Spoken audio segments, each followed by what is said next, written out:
to the Baseface Network.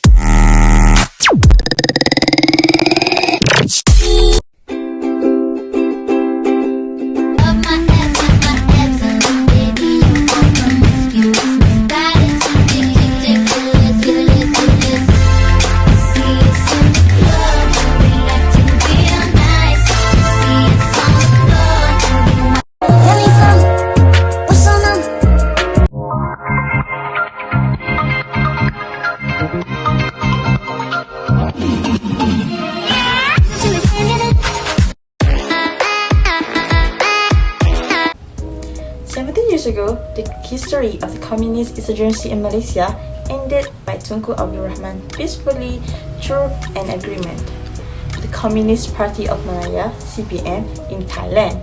In 1930, Communist Party of Malaya was formed under the cover of the Communist International Comintern agent for Southeast Asia, Ho Chi Minh of Vietnam.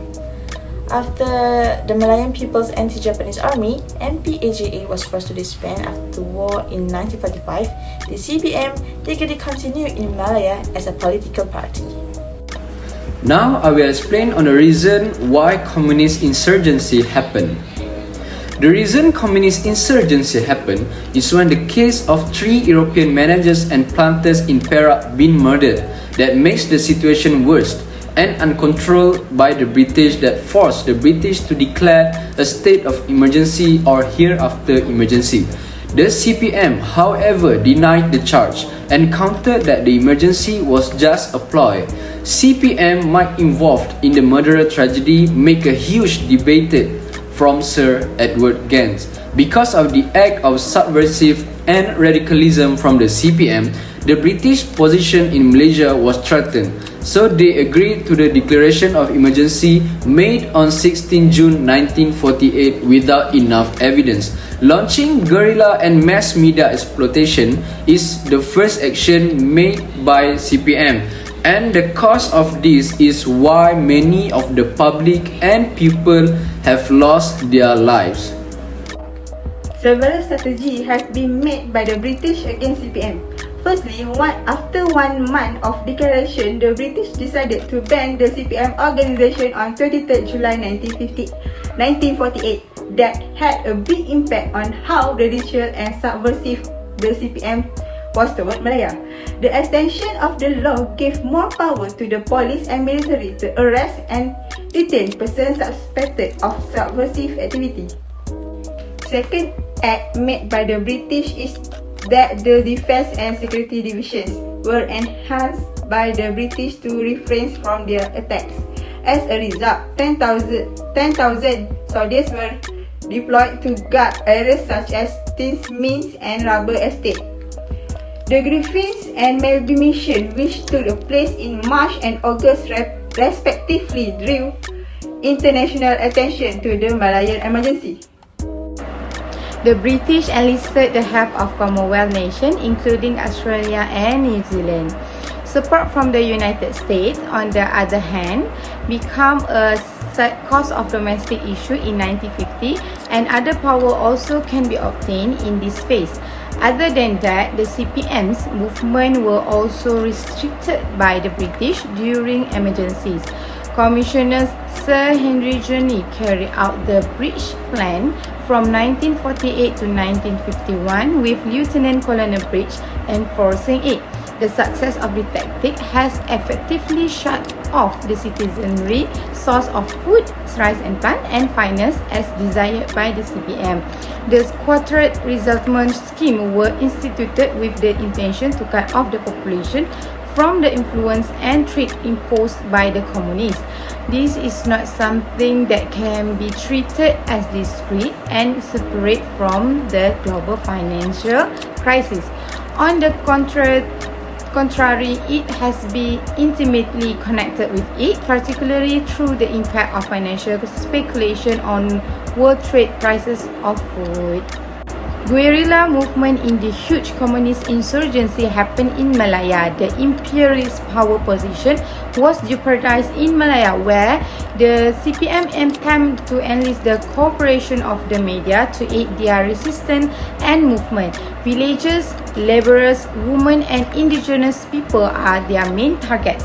In early 1950s, the movement began to the Malay-Thai border where it gained the trust of locals and indigenous populations such as Senoi, Temia, Semai and others. Chi Pen, the leader of CPM, stated that this is crucial because they can learn the ins and outs of the jungle navigation as well as obtain food supplies with this method. Here, where the British began the bridge plan, other attacks subsequently were made at various points across the Malaysian border. This also involves building camps at intervals along the routes in order to facilitate the flow of men and supplies. Rashid Maidin, who was a senior leader of the Communist Party of Malaya, stated that 3,000 to 4,000 indigenous peoples that were influenced by the CPM have been caught and get offered better education, living conditions and free medical checkups. This is a psychological war other than an armed war where to win the hearts of the public not to cooperate with the CPM. The CPM also used the women's movement to carry out ambush operations, influence trade unions and infiltration. The British realized how essential women's participation was, and the communists tried to sway this group with varied propaganda. On July 31st, 1960, Tunku Abdul Rahman was successful in declaring the end of the state of emergency. However, relics of the CPM can still be found in some areas, like the Malayan-Thai border. Tunku Abdul Rahman's fortitude in negotiating with Chin Peng, the leader of the Communist Party, at the Baling English School in Kedah during the time. The British feared this at the time because they were frightened that Chin Peng's statements would influence Tunku Abdul Rahman. Tunku's attitude was sanctioned by the British, but Tunku insisted on organising a Baling meeting for the sake of the Malays. According to Tun Muhammad Hanif, until 1954, 9,914 communist terrorists were effectively destroyed and 4,034 security personnel were injured or died. Now, fast forward to December 2nd, 1989. The CPM agreed to sign a peace deal in Thailand with Malaysia.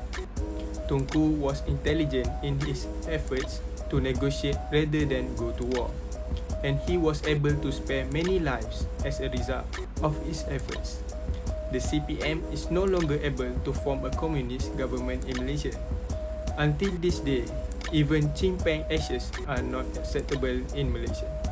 Professor Datuk Dr. Teo Kok Siong, who is Universiti Kebangsaan Malaysia's Institute of Ethnic Studies Principal Research Fellow, said that people had to fully understand the extent of the damage inflicted by CPM led by Chin Peng.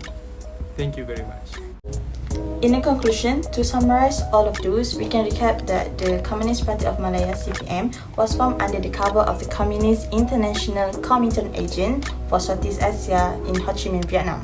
CPM might involve in the Madura tragedy make a huge debate from the Sir Edward Jan. The British enlisted the help of Commonwealth nations including Australia and New Zealand. This is a psychological war other than an armed war where to win the hearts of the public not to cooperate with the CPM. Squatter resettlement, a scheme were instituted with the intention to cut off the population from the influence and threats imposed by the communists. The British realized how essential women's participation was, and the communists tried to sway this group with varied propaganda. Tunku Abdul Rahman's fortitude in negotiating with Chin Peng, the leader of the Communist Party, at the Baling English School in Kedah during the time, the CPM is no longer able to form a communist government in Malaysia.